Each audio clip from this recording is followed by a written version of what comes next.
Hello and welcome to another Python tutorial. My name is Tom with LearnPythonTutorial.com, and in today's tutorial we're going to review strings. We finally hit the end of strings and we're going to take a long review. So this video is going to be rather long, but we're going to review everything that we have learned, and I'll probably be pausing it and starting up. I don't think I could sit here for the amount of time it's going to take to talk about strings, so if it sounds like I repeat myself occasionally, it's probably because I forgot what I was talking about after I paused the video.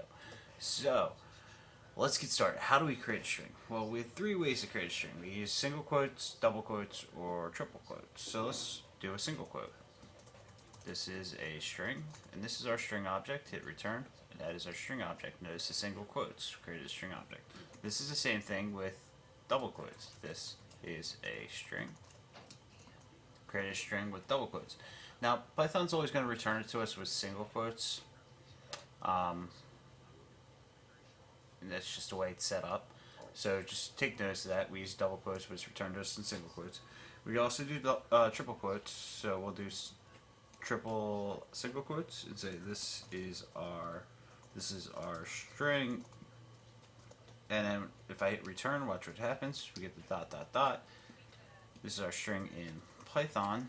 And say I want to end it there, and I hit return again. Alright, dot dot dot again. Well, the way to end your string, if I keep hitting return, it's going to keep giving me these dots. To do this, we need to add our triple single quotes again. So single, single, single, return, and then we get our string. Now it's returned to us in raw. So if we want to fix this, so it doesn't have the backslash n, backslash n, backslash n, and so on. Backslash n says new line, and that's for all the enters that or returns that I hit. To fix that, we're going to do print. Then we're going to do triple quote and say this is our string in Python. I'll just a couple enters to show you that it doesn't show up. And then we'll do triple quote, and then close out our print statement with the parentheses, hit return, and boom, there we go. It's printed, but we don't get the raw string object. We actually get returns. Let me clear my screen here. Alright. What happens if we do we create a string object with a single quote?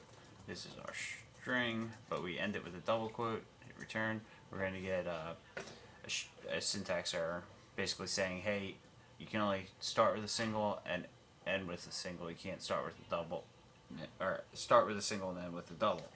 So to fix this, we would just do single quotes. This is our string. Hit a single quote, or we can do double quotes. This is our string, and double quote and end it. So that's how you would fix something like that. So we'll clear that. Now let's talk about escape sequences in our strings themselves. Now, when we have escape sequences, they give us the ability to add some content into give it a little bit of formatting, I should say. So what happens if we try to use a backslash in our string? So say this is a backslash. Alright, and I'm going to put a backslash in here, and I'm going to put the end of the quote. Now if I hit return, I'm going to get an error. It says syntax error. Well, it's saying basically what we're doing here is escaping this quote here, so basically we don't have an actual string itself.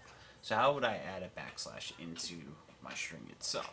Well, we can do that by doing this is a backslash, and we do double backslash to escape the first backslash, if that makes sense. We're escaping this one, and we want a backslash. Then we have to end our string object with a quote, a single quote, and hit return, and it was returned to us in a raw string, so that's why we get double. So let's do print, no quote, this is a backslash, and we do double quote, or double backslash, and then single quote, close out our print statement with the parentheses, hit return, and then there's our single quote. I just want to go back to raw strings real quick and explain it a little bit better. Raw strings, which this is right here, it actually returns to us whatever's in there. So that's why we got the double backslash. When we print it, it prints the actual string object to us, and it incorporates the escape sequences into it. So if you want to escape the backslash, you're gonna have to print it. Otherwise, it would be returned you in the raw string. All right. How about escaping single quote? So if we had something like this, let's create a string. My dog's favorite toy is a rope, and I put a quote here. We're gonna get an error. The reason we get an error is because the string starts here with this single quote, ends here with this quote, and it doesn't have another opening quote. So it's going to say, what in the world is this? And we're going to get an error. So if hit return, we get a syntax error, invalid syntax. To fix this, I'm going to push up on my keyboard here to bring up the last string object. I'm going to go back using the back arrow. I'm going to put a backslash there and hit return. Now I get double quotes on the outside and a single quote here. Alright, and the reason for that is it's escaping this, but it's saying, hey, why do you know, you could do it with double quotes also. So we could use double quotes with a single quote on the inside, and it would still work. To print this with the backslash escaping a single quote, I'm gonna push up one more time. Try to make this a little bit quicker. I'm gonna type print parentheses and then put a parentheses at the end.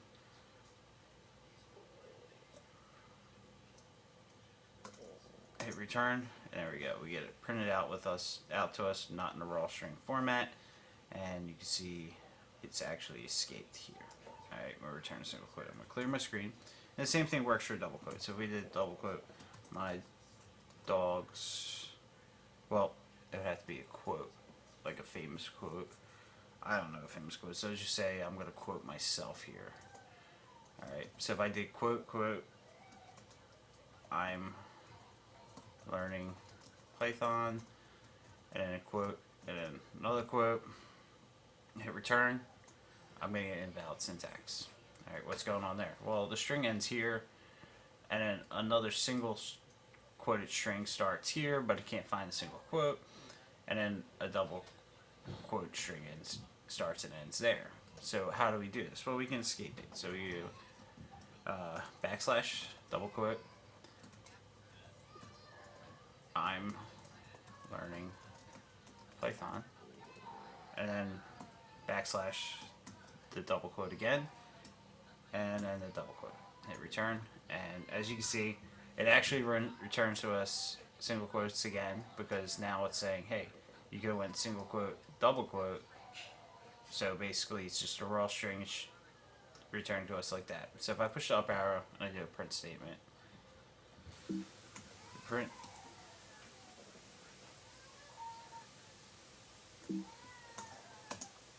Do it like this, then I get the double quotes and the single quote.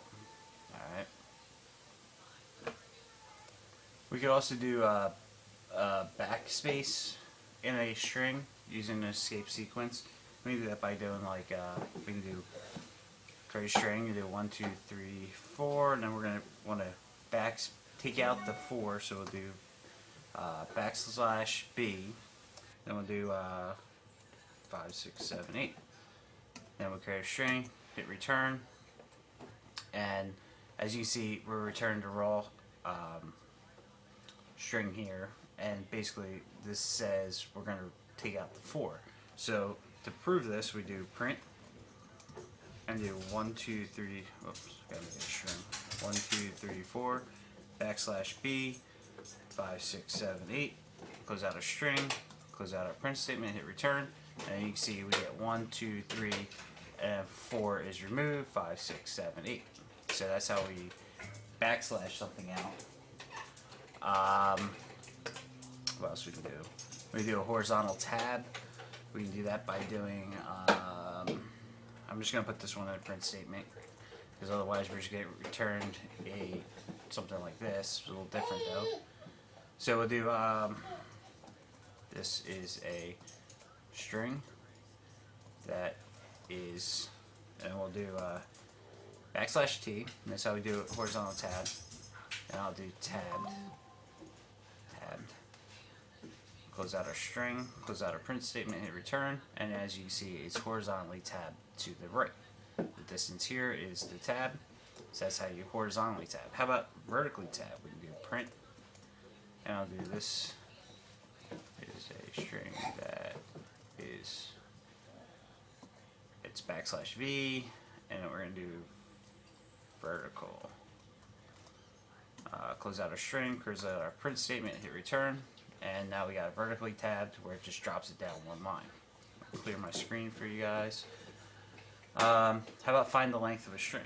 So let's create a string object that's represented by a variable. So we'll say A equals, this is a string.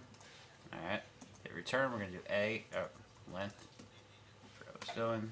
The length of A, hit return, is 16. So what's the 16 actually? 16 is how many index positions this string object is taking up. So we got, if we count it here, we do 0, 1, 2, 3, 4, 5, 6, 7, 8, 9, 10, 11, 12, 13, 14, 15. Oh, wait, 15. Well, we're actually counting 0 is a number, so that's why we get 16. That's the length of a string. How about concatenating a string? Well, when you want to put two strings together, it's called concatenation. So we can concatenate a string. Let's do A is equal to, for a string, this is my, and I'm going to leave it at my, but I'm going to put a space there, and close out my string. And then B is going to be equal to string. Alright, so I create a string object up here, A is going to represent it, then I create a string object down here, and B is going to represent that. So we can do A plus, and plus is the concatenation, B. We get, this is my string. Now that's in a raw format. We can also do it in the print statement. We do print, parentheses, A plus B, and then parentheses, hit return. This is my string. So that's how we concatenate strings together. We could do it without variables. We can do, this is my space, close out the first string, hit plus, and then we can do, create another string object and do string, hit return, and this is my string. Alright, so that's concatenation of string. How do we repeat a string? We'll say, we'll do it with a variable first time, do A is equal to, and we're going to do Python, alright?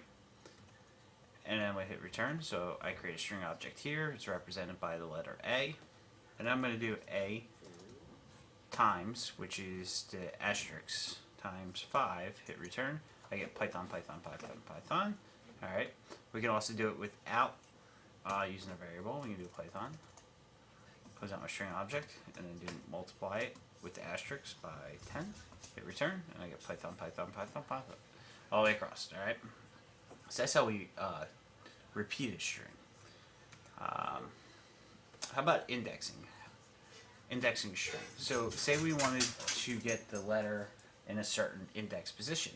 Well, let's create a string first. So let's do A is equal to, this is a string. Alright, hit return. So index positions, we discussed these before, and we got 0 would be T, H would be 1, I would be 2, S would be 3, and so on. But how about if we wanted to be able to get returned a certain letter at a certain index position? We could do that by, to get the to actually get the index, we can do something called indexing. So we do A, and then we'll do a square bracket, and say we want to get the I. So what index position would that be? 0, 1, 2. So I put 2 here, and square brackets, hit return. It returns to me I. Alright, you see it's in a raw format, so we could also do print statement, A, square bracket, 2, square bracket, and close out our print statement, hit return, and we get I. That's not in a raw format. Alright, so that's how you get indexing. So from the left. How about if we want to go from the right backwards? Well, that starts at -1, -2, -3, -4, -5, -6. So let's try that. Let's do a print statement again. Oops. We'll do A, and then square brackets, and I want the N. So I'll do -2, square brackets, parentheses, hit return, and I get N.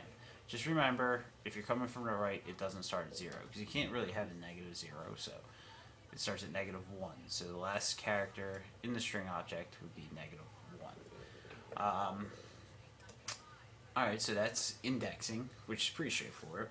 How about slicing? Now, if we want to slice up the string and get returned certain index positions returned to us, we can do something called indexing. So slicing takes indexing one step further, I would say.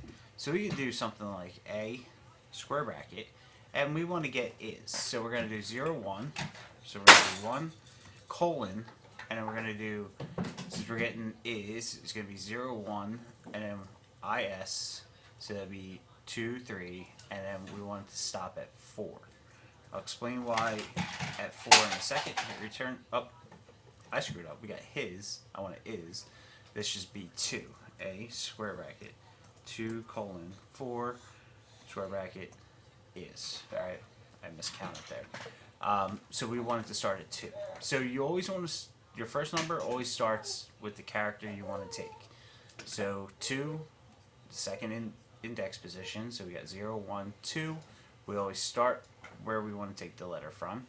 And we always end one position after the last character we want. So 4 would be this space right here, but it doesn't return to you 4. It returns to you 3. Alright? So that's an example of slicing. We could also do slicing by skipping letters. So let's do something like this. A square bracket, and let's do 1. So we're going from the 1 index position, which is H, to 10. I'm not going to count it out. I'm not really sure where 10 ends here. And then we're going to put another colon here, and we're going to say 2. So we want to skip every other character in our string object. So let's go over this one more time. We're calling this string object up here. With square brackets, we're starting at 1. It's 0, 1. So we're starting at H.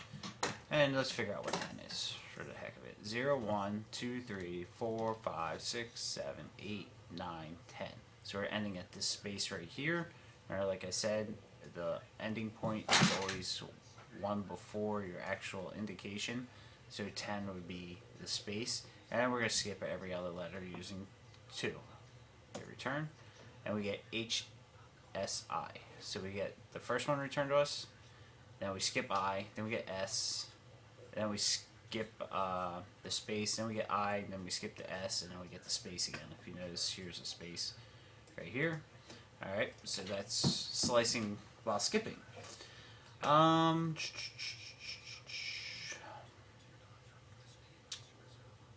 Let's see. How about changing some strings? So let's clear our screen again. Command K. And this isn't really changing a string, but I like to refer to as changing a string. So we're going to say A is equal to cat. Alright. So we got a string object, A is equal to cat. Now I'm going to do A is equal to A plus, and I'm going to do space in hat, hit return, and I'm going to call A. Alright, so what happened here? First off, we created a string object. I want my mouse stopped working. Lost connection. Awesome. Alright, there we go. Alright, so we create a string object with cat. Our string object contains contains cat, and then A is going to represent that. So down here we say, hey A, represent our new string object we're going to create. We're going to take whatever A is, we're going to concatenate it onto a new string. So we're actually just concatenating here. We're taking cat plus concatenation to another string object in a hat. But I like to sometimes refer to that as, you know, changing a string, because we're actually have a string object and we're just pointing it towards a new string object. And it's not actually changing the string object itself, because string objects, we cannot change it once they're created. So we're not actually changing it, but I like to refer to it as that. So that's why I show this with, you know, changing strings. We can also use something called replace. Now I'm going to do A is equal equal to replace. Replace Python. All right. I can do A is equal to Python. All right, and then I can do A equal to A dot replace, which is a string method. And what are we going to replace? The first argument is what we are going to replace. So I'm going to say Ithon, take out the, leave out the P. And the next one's going to be what are we going to replace the first argument with? And I'm going to say rogramming. Alright. And I'm going to hit return. I'm going to call A. And now as you can see, A originally represented the string object Python, but now it creates a new string object. And says, hey, take the old string object and take out this portion of it and put in this portion of it. And basically we're replacing a string object. Now, remember, as I said a million times before, we do not actually change this string object. Now, since we did A is represented by Python, which actually means it has a reference to it, and then down here we took A and we replaced this and we set whatever this replace content is equal to A. It's no longer referencing this string object itself. So when Python goes through with its garbage cleanup, it's going to remove this Python eventually, and programming will be the only one that exists. So that is the replace string method. Now let's dig a little bit deeper into some string methods. We're going to try to do alphabetical order here. I'm not going to cover them all, but we'll cover some of the ones that you may use quite often. We're going to do capitalize. This is a string. Sorry, my son's talking to me. We'll do capitalize. And then we're just going to... So we're doing the capitalize, so we want to capitalize this string. So what's going on? We got a string object, alright, that has no capitalization in it on the front of the string. And then we're going to say capitalize it, alright. This takes no arguments, so we hit return, and we are returned a new string object that contains a capitalized string object. The T is capitalized, alright. The next string method we're going to talk about is casefold. Now casefold removes any reference to capitalization or any reference to any case in a string object. So if I did something like this, this is a string, alright, and I do casefold. This is going to remove any reference to this being a capitalized letter. So I hit return, it lowercases it. So it's kind of like the lower string method. But what it does is it removes any reference at all within the string object to that being capitalized. So the new string object has no reference to it being capitalized. So that's casefold.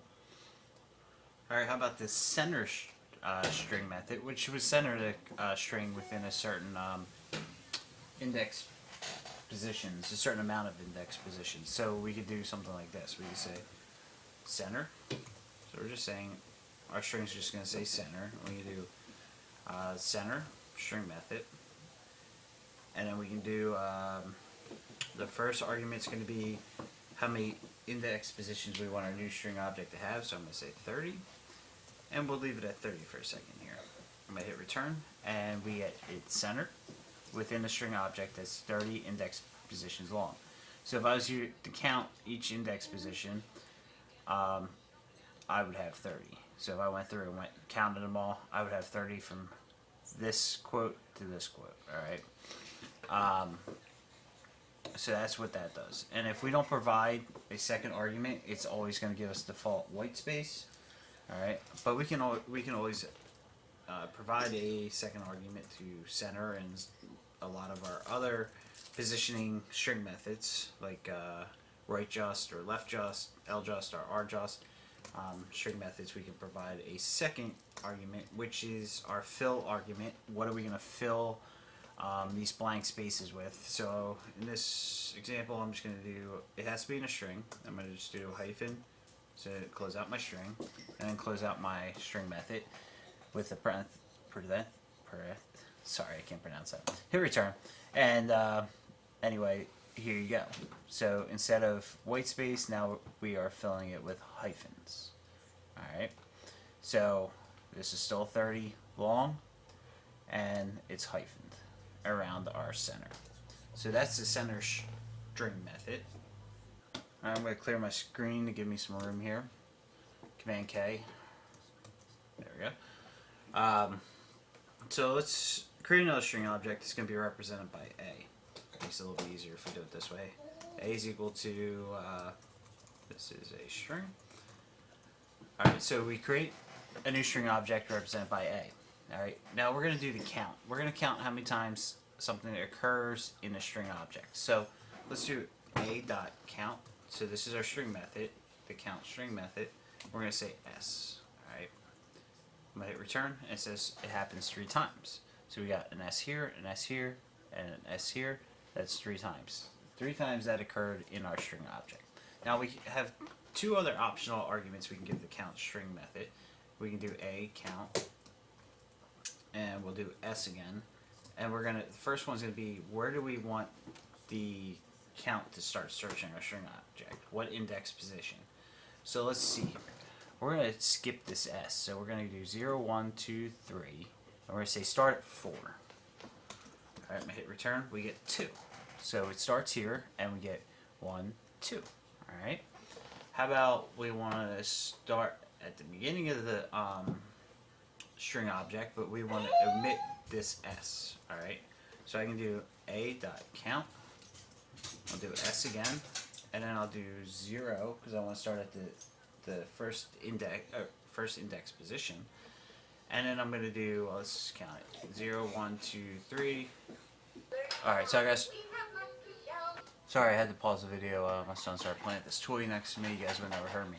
So, so we're going to start at 0, and we want to omit this S. So, 0, 1, 2, 3, 4, 5, 6, 7, 8, 9, 10. So we'll stop at 10. Return, and we get 2. So it counts this S, this S. So that's the A count string method.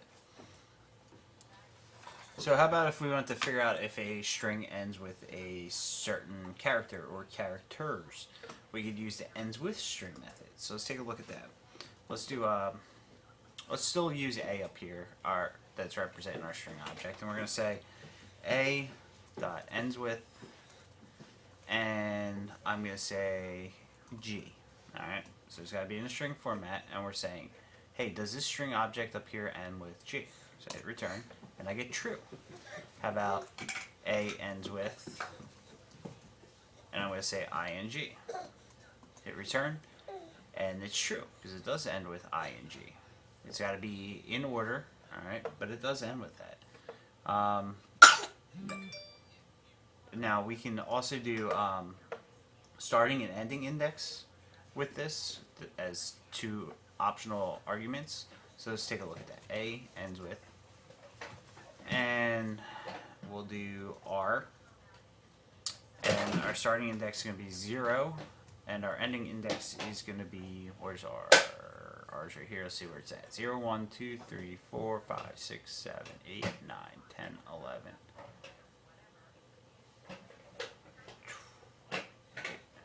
0, 1, 2, 3, 4, 5, 6, 7, 8, 9, 10.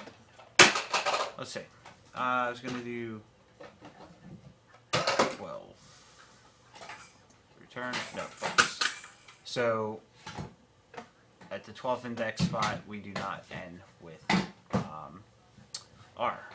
Well, let's figure out what the 12th index spot is. So we'll do A, square brackets 12, it's R. Well, I was close enough. The reason why it's not is because we actually are ending here. The ending index is actually going to say T is the ending index. So let's do, so I'm going to push up twice on my keyboard, if I'm on the thing. Up twice on the keyboard, I'm going to change this to 13. Hit return, and I get true. Because the 13th index spot is right here, and it always goes 1 in front of that, so R. It does end with R. Alright, so the first is the starting index, the second is the ending index for ends with. I'm going to clear my screen.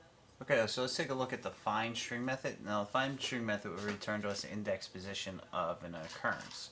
So let's go ahead and take a look at that. So let's create a string. We're gonna assign it the name A. So this is a string. All right, so we're gonna do A find, and we're gonna find. Let's find the I. Hit return, and it's at the second index position. So 0, 1, 2. So it returns us 2. Well, what happens about this I and this I? Well, when it finds the first occurrence, it's going to stop and return that to us. So, as you can see, it returns us the first occurrence. Alright. Find's also case sensitive, so if I do a dot find and do t return, it returns the 11th index position to me. Well, the 11th index position is this one. What about this t? Well, it's case sensitive. So if I do a find and I do capital T, hit return, I get 0. Also, we can provide a starting index and a second ending index position. A dot find, and we want to find I, so I'm going to say I, and the starting index, we want it to be after this I, so 0, 1, 2, 3. And we're not going to provide an ending index, we'll just keep it like that, hit return, and the 5th index is the 5th place. Now let's do one with the ending index, which really doesn't matter in this case, because an ending index coming from the left, if it finds the first occurrence, it's not going to continue on. But for practice sake, we might as well just take a look at one with an ending index. So find I. I'm going to do the starting index of 3 again, ending index of 15, return, we still get 5. So it doesn't really change it. Alright. Before we move on to the next string method, we got to discuss what happens if it does not find an occurrence within our string. So let's do something like a.find, and we'll do z. Alright. We get -1. Alright. So let's move on to the next one. Index. Index is just like the find string method. It's going to return the index position of an occurrence. But the only difference between the two is what it returns when we don't find an occurrence. So let's create a string again. A equals, this is a string. I'm sorry about that, my son started playing with a toy next to me, so I had to pause the video. So we create a string A, this is a string, and we're going to call the index string method on it. So we're going to do a.index, and we're going to find t, and this is also case sensitive, so it's going to return 11 to us. And now my mouse is froze. So the difference between the index and the find string method, there we go, there's my mouse again. I'll just keep moving on. A index. So it also takes a starting index position and an ending. So let's find I, and we're going to find this I. So we're going to go 0, 1, 2, 3. So we're going to start at 3. It returns. It's going to return to 5, which is this I here. And it's same thing as find. So when it finds the first I, it stops. We can do it ending index also, but that doesn't, like I showed you with the find, it doesn't really come into play. So let's do sun's cracking up. A index, and what happens if we don't find a character? We're going to do z and hit return, and we get a value error. Like with find, if we do find z, we're going to get -1, and index, we're going to get a value error. So that's the difference between the two. Let's see. The difference between find and index is what we get returned when there's no match in our string object. Alright?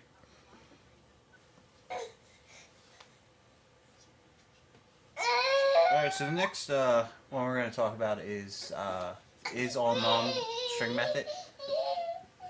The is all num string method will actually take the is all num string method will actually return true or false to us if if the string contains all numbers, or if it does not contain all numbers, it will return false to us. So let's take a look at this. First of all, let's create a string. So we'll do A is equal to 1, 2, 3, 4. Hit return. We'll do A dot is all num. Hit return. We get true. Sorry, I had to pause the video one more time. Kind of forgot where we're at. So just go over this one more time. A is equal to a string object that contains 1, 2, 3, 4, all numbers. Then we call our string object and then call the is all num string method on it, and it returns true because all these numbers are numbers. So what happens if we do like B is equal to, let's see, 2.3, and then we call B is all num. Now we're calling this string method is these all numbers. Well, 2 is a number, the decimal is not a number, and 3. So we're going to get false. So hit return, false. So that is the is all num string method. It just checks to see if they're all numbers. So the next string method we're going to talk about is alpha. Is alpha will return true if all the characters contained in a string object are A through Z. If it contains a number or a symbol or something like that, it's going to return false. So let's take a look at that. Let's do A is equal to ABC. All right.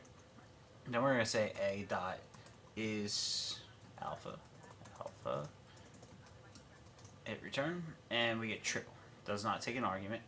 So ABC, they're all alphanumeric numbers. All right. So let's do Let's do B is equal to Python 3. All right. And if I go B is alpha, hit return, I get false because 3 is not alpha, whatever. It's not a letter from A to Z. All right. I believe it's called alphanumeric, but I'm not 100% sure, so I'm not going to use that. So it's not part of the alphabet, A through Z. All right. So that's is alpha. It will return true if the contents of the string object are A through Z. If it's a number or symbol, it's going to return false. Alright, so next one on our list here is lower string method. Now the is lower string method is going to return true if all characters in the string are lowercase. Now if we have an uppercase character in the string, it's going to return false. So let's take a look at that. A is equal to, this is a string. Alright. So note that we have a capital T here. And we're going to do A dot is lower, and this doesn't take an argument either, so we get false.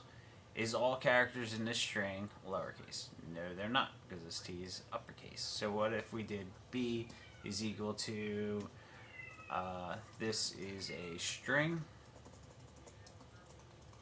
Alright, note they're all lowercase in this string object, and I'm going to do B is lower, hit return, and we get true. Alright, so that is the is lower string method. I mean, there's not much to it. Is it uppercase or is it lowercase? Any characters in the string uppercase? If they are, it's going to be false. If they're all lowercase, then it's going to be true. Alright, so let's talk about the is space string method. Is space string method will return true if a string contains only a space. Only a space. If it contains any other character or no space at all, it will return false. So let's take a look at that. Let's do A is equal to empty string that contains absolutely nothing. No space, no characters. Hit return. Do A is space. And this takes no arguments either, so it is space. Hit return. False. Because there's no space in here. There's actually nothing in here. Let's do B equal to a space and close out our string, hit return. B dot is space, hit return, we get true. Now what happens if I throw a character in there? So let's do C is equal to create a string with the space and then an A and a space, or then close out our string with the quote, hit return, and then do C is space, call the string method, we get false. If it contains any other character, it comes back false. Alright, clear my screen. Next one we're going to talk about is title. String method. Is title string method will return true if it's set up like a title. Now, what do I mean by set up like a title? If you go and open up a newspaper, which I don't even know if they exist anymore, or you go to a blog and you see the first letter in each word is capitalized, that's technically a title. Alright, so let's take a look at that. Let's create a string, and we're going to set it A to represent it, and we're going to say this is title, close out our string, hit return. A is title. Now this takes no argument. Hit return, true. Alright, let's do another one. Let's do B equal to, let's do this is title. Something like that, alright? Hit B is title. Hit return, false. Alright, so it's not set up like a title. This one's not set up like a title like this one is. Let me see if I'm missing anything here. No. Alright, so I'll clear my screen again. And we're going to talk about is upper. Is every character in the string uppercase? So let's do A is equal to, create a string, and we'll say this is a string. Alright, close out our string. And as you can see, each character in this string is uppercase. A is upper. Hit return, true. All characters in the string are uppercase. So now if I create another string object represented by B and say this is a string. Alright, you notice there's some upper and there's some lowercase letters in there. Hit return. I'm going to do B is upper. And we get false. No, it's not. It's not all uppercase letters. And my mouse first.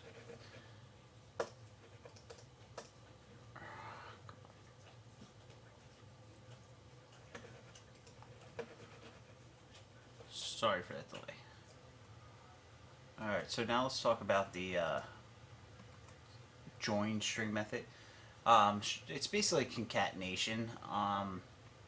So the content on the left, which would be this, I'm going to do a space for this example. This is what's going to separate our arguments, alright? So let's do join, and I'm going to put this in a list, and we're going to do this is a string. Alright, close out my list, close out my method. And so what happens here is it's going to insert this, and then it's going to be separated by space, and then it's going to insert is, and then separate that by space, insert a, separate that by space, and insert string. Hit return. This is a string. Alright, so you see how that happens. So if we did something like this, we could also use a tuple. So let's do another space, join, and use a tuple. This is a string. Close out my tuple, close out my method. Oops, that's not going to work. So I'm going to close out my string here. Return. This is a string. Same thing, alright? It works the same way. We can also separate a word. I'll use my favorite one, Mississippi. We'll use a hyphen in here to separate each letter. We'll do join, and I'm going to create a string in here and do Mississippi. Alright, hit return, and you see each character now is separated by a hyphen. So that's the join method. It basically concatenates whatever's on the left to whatever arguments you provide. Alright, so let's talk about ljust, the left justify string method. The ljust string method will justify the content to the left. So if we did something like this, left, alright, and then do ljust, and we're going to provide how many index spaces do we want our new string object to span. I'm going to say 50, And we could provide a separator, but in this one we're going to do just make our string span 50 spaces. The next one I'll show you how to do a separator. So hit return, and I forgot something. 50 should not be in the string, so let's do this again. Left, then LJust, and 50 is just an integer, hit return, and now you see from its left justified, and you see our string object spans 50 places. Now we can do a separator also. We can do, let's do left again, and we'll do LJust, and we'll do 50, then we want our separator needs to be in a string, and let's see, why not use the pound sign? Alright. So whatever we put in here is going to fill this blank space here with this content right here. Because default is white space. So we hit return and you see we get pound signs. So that's the left justify string method. I'm going to clear this. Now let's look at the lower string method. The lower string method will lowercase the characters within the string. So let's create a string, and we're gonna do. I'm gonna put my caps locks on. This is a string. All right. Take off the cap locks, and we're called lower. And this takes no arguments. Hit return, and it returns a string object with all lowercase letters. All right. So that's the lower. That's basically what it does. It just converts uppercase to lowercase. Pretty simple and straightforward. Alright, so the next one we're going to talk about is lstrip string method. It removes content from the left hand side. So let's take a look at that. Let's do A, B, C, D, E, F. Alright, and then we'll do lstrip. Now our argument must be in a string format, but it doesn't have to be in any particular order. So I want to remove A, B, C from the left hand side of my string, so I'll do C, B, A. Alright, you can see I put it backwards, so it will remove it. Close out my string method, hit return, and what did I forget? I put L string, not. This video is getting long, and I'm starting to lose it. L strip, not L string. All right. So CBA, and this time it's ABC is removed, and like I said, it has to be. It doesn't have to be in a particular order. All right. You may want to use this, like say you're building a website and you ask a user for their website address or something like that, right? So let's take a look at that. Let's do HTTP. All right. Then we'll do www.learnpythontutorial.com. Close out our string, and then we'll do lstrip.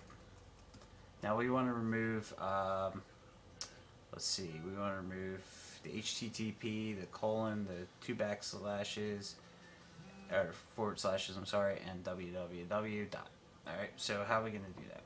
Well, we create a string first, and here is an argument. We're going to do a forward slash, we're going to do a colon, we're going to do a period, we're going to do a W, we're going to do a P, we're going to do a T, we're going to do an H, and that should be it. And then, as you can see, we got 2 T's over here.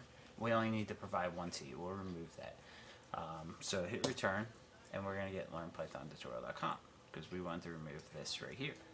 Alright, so it goes through and says, alright, I'm going to remove the forward slashes, takes them out. Remove the colon, takes out the colon. I'm going to remove the period, takes out the period.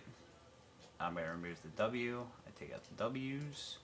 I'm going to remove the P, I'm going to take out the P, I'm going to remove the T, I'm going to remove the 2 T's, and I'm going to take out the H. Take out the H. Alright, so why didn't it go through and remove this P, or this T, or this period? Well, when it hits a character that's not an argument, that's where it stops. So when it hits the L, L's not over here, it's going to stop, and it goes no further. So that's the lstrip method. I want to clean up my screen a little bit, Command K. And I gotta be on it, Command K. Alright, so next one we're talking about is rfind. Rfind will find the most right occurrence. So it basically, you can think of it, it starts from the right and finds the first occurrence that it comes across going from the right, and returns that index position to you. So let's take a look at this. This is a string, alright, and I'm going to do rfind, and I want to say I. Alright, so we got a couple i's in here. We got an I here, I here, I here. So it's going to return this I. Return, it returns 13. So we go 0, 1, 2, 3, 4, 5, and then all the way up to, and then here's 13. So it wasn't this one, it wasn't this one. So it returns the furthest to the right occurrence. Now we can also provide with rfind a starting and ending index. So we can do, this is a string, alright, do rfind. Now,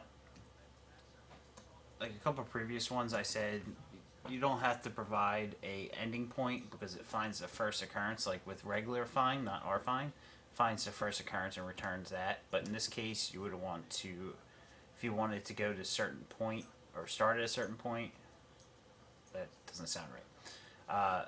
You wanted to, since it basically goes backwards when it goes to find these, you want to provide an ending point, all right, with rfind. Not find, you don't really need to with find, but rfind you want to. So let's get a starting point. We're going to say 1. Alright, so that's going to start on the H over here. And then, well, 13 was here. Let's say we want it to end at 12, because we want this I returned. Alright, so return, and it's going to return 5. So what happens? 0, 1, 2, 3, 4, 5, returns this one.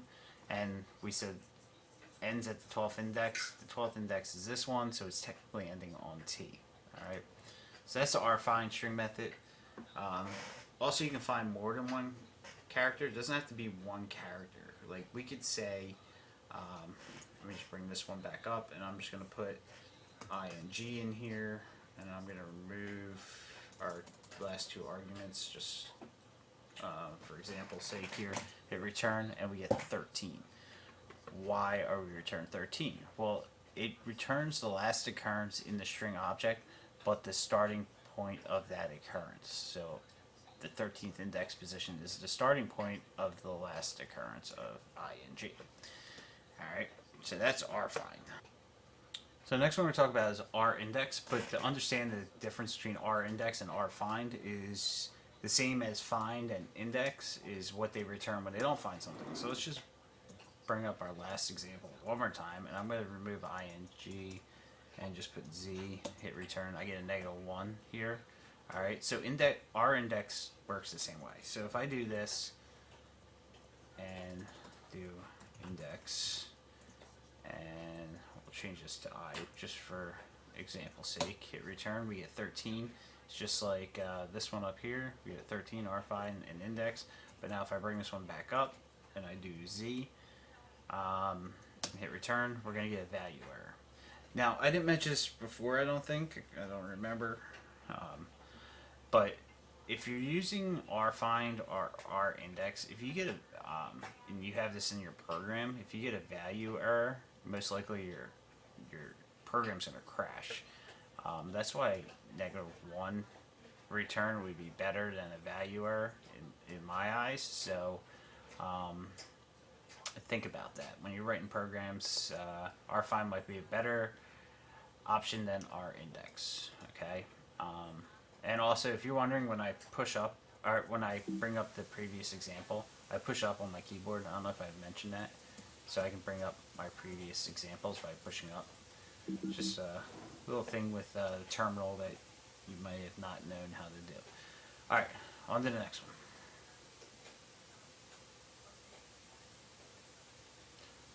So rjust is our next one. Rjust is just like ljust, but we're right justifying. So let's do this. Let's do right. And I'm just going to call it rjust string method. I'm going to say I want you to span 50 characters. So this is an integer, not a string like I did before. And we're not going to demonstrate a placeholder yet, or a fill character, I should say, yet. So hit return. As you see, it's justified to the right, and we get our default blanks, white spaces here. So we can do that again. We can do right and rjust 50 And this time I'm going to do hyphens. They got to be in a string, so hyphens. And hit return. So now I get fill characters to the left of hyphen. And just remember, these got to be in a string, and this can't be a string. Alright, on to the next one. Alright, clear my screen. Next one we're talking about is R strip. It's just like L strip, but now we're removing from the right hand side of the string object. It doesn't have to be in any particular order or argument like before. So let's create a string, put a couple spaces here and say hi, and a couple more spaces, and close out a string, and then go R strip. And now if I don't provide an argument, it's going to remove white spaces. I didn't mention that before. So that's the same with L strip or strip.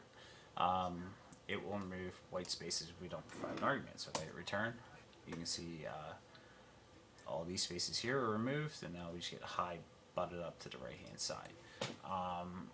We can also, provide a argument. So let's do we are learning Python.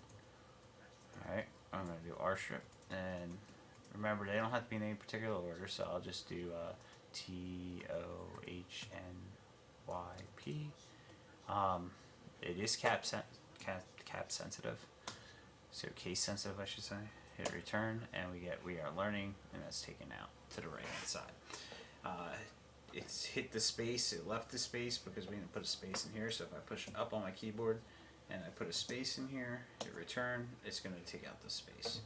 So that's how R strip works, and keep going. Alright, next one we're talking about is starts with string method. The starts with string method will let us know if a string object starts with our argument, and will return true or false. So let me just clear the screen so you guys don't get confused here. Command K to do that, and we're going to do, this is a string, and then close out our string object, and we're going to call starts with, and we're going to provide an argument, and we're going to say this. Does our string start with this? That's what we're asking. Does it start with this?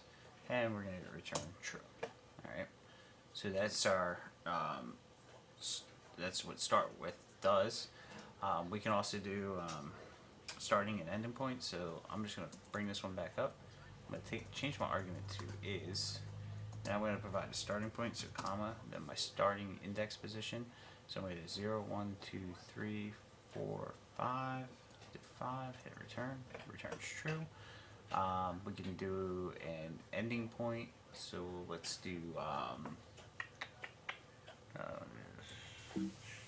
I'll push up again, and I'm going to do space A, but this time we got 5, 6, 7, we're going to 8, we're going to say does it end at 8, so I'm going to push it over on my arrow key, and then 8, hit return, false, because technically this would be true if I had 9. If it ended on 8, let's look at that. 0, 1, 2, 3, 4, 5, 6, 7, 8, 9. Remember, ending point always has to be one past where we want to end. So it ends on 8, I put 8, but it's saying false because technically it's just showing IS space, not IS space A. So 9 should be this. So just to prove that is correct, hit 9, true. Alright, so that's the starts with string method. Pretty simple, pretty straightforward. Just gotta remember your ending points always gotta be one more. Alright, keep going. So we've looked at L strip, R strip. Now we're gonna look at strip itself. And strip itself, unlike L strip and R strip, L strip does left side, R strip does right side, strip does both sides. Alright. So let's take a look at that. Let's do string, call spaces, and then we're going to call strip. And I'm not going to, string again, I did that again. I'm not going to provide any arguments. I'm going to hit return, and the default argument here is white space, so it takes out the white space on the left and white space on the right, and we get string. We can also do something like this, so we'll push up. I'm going to provide an argument of G and a capital S. It doesn't have to be in any particular order. Hit return. And why didn't that work? Well, because it hit spaces. And it's like, oh wait, spaces is not an argument, so we're just going to return that. So let's go ahead and put a space in here to prove that that's what happened. Hit return. and now we get trim. Alright, so that's just strip. It takes from both sides.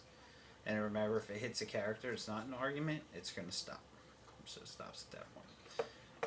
Alright, so let's move on. Swap case, string method.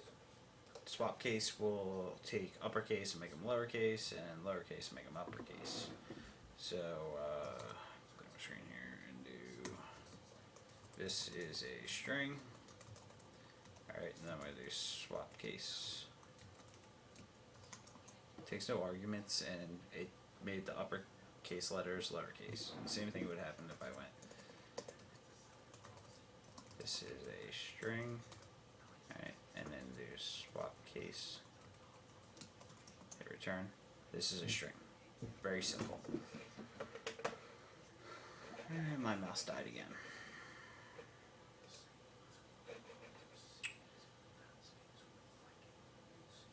There we go. So, next one we're going to talk about is upper string method. And what this does is converts lowercase characters into upper. So if I said this is a string, it's kind of like swap case, but it would just converts them, makes them all uppercase. Alright, that is the upper string method. Very simple, very straightforward. The next thing we're going to talk about is string formatting. I'll just bring up my previous tutorial on this to make sure I cover everything. And so string formatting, the old way, I should say, we're going to do the old way first. And the old way looks kind of like this. We do a percentage symbol, or modulo, or however you want to refer to it.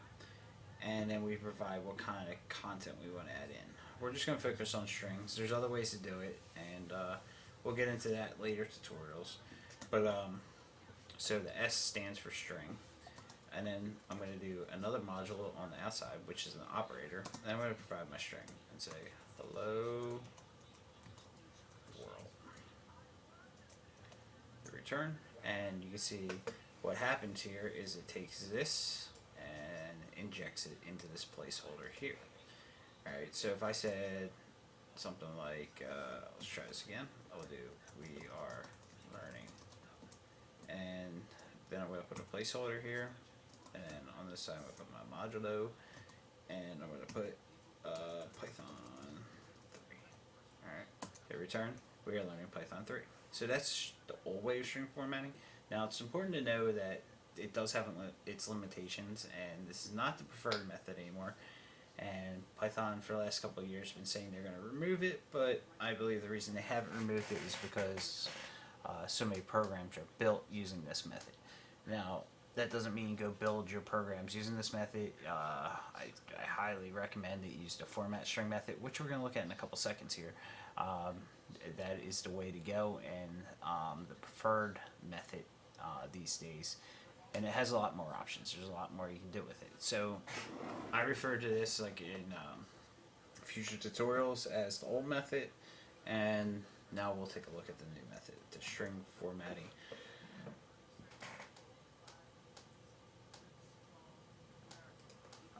So let's talk about the format string method, which is the preferred method like I just explained to you guys.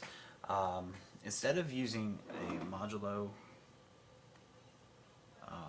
like this to be a placeholder, we use curly brackets like that to be a placeholder. So let's take a look at this. We'll use our previous example. This is a we are learning Python, so we're just going to put a placeholder here, close out our string, and then we're going to do format, and that is the format string method. We're going to add our content in here, and we're going to say Python. Close it out, and when I hit return, you see Python is injected into where the placeholder was. So what's going on here? Format, you know, it's a string method, so it takes an argument and it injects it into the placeholder. This is your placeholder. Now the placeholder also can take, I wouldn't say arguments, but they have a lot of options. So say let's do another one that has a couple here. We can say we are learning, and we're going to put a placeholder here and then a space and a placeholder here. Alright, then we're going to do format, and I'm going to do, let's see, 3 comma separated and then Python. Alright, now I'm doing this backwards just to show you what happens. I hit return. We are learning 3 Python. Well, that doesn't make sense. We're learning 3 Python. That doesn't make sense. But we can keep it in this format here with the 3 first and the Python second. But we just have to change our placeholders. So we're going to do a 1 here and a 0 here. Alright, so what happens here? It's going to the first index here, and it's going to say first index. So this is 0 index, this is first index. It's going to return Python here, and it's going to go to 0 index and return Python 3 here. So I hit return, and now we got learning Python 3. So that's really easy and way to format things. So what else can we do here? We can also give them like a kind of like a variable, but like a name to place them in. So we could say something like this. We are learning language and version. And then close out our string and do format. And then here we can do language is equal to, and in the string format we do Python, and then comma version is equal to string format 3, and close out our our format string method, hit return, and we are learning Python 3. So you can see we have a ton of options here when it comes to this. And string formatting has at least 20 more options to do work. We can do math with it. We can do insert all different types of content, like date and time, stuff like that.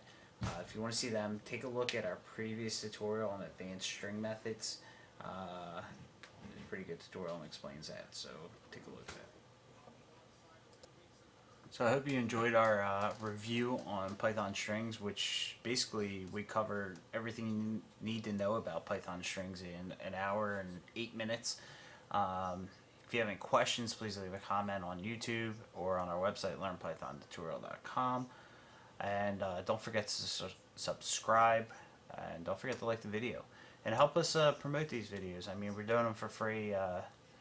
Share them with your social media pals. Other than that, we'll see you in the next one. We're going to start covering Python list and hopefully start moving along to the fun stuff and building programs. So thank you for watching the video. We'll see you in the next one.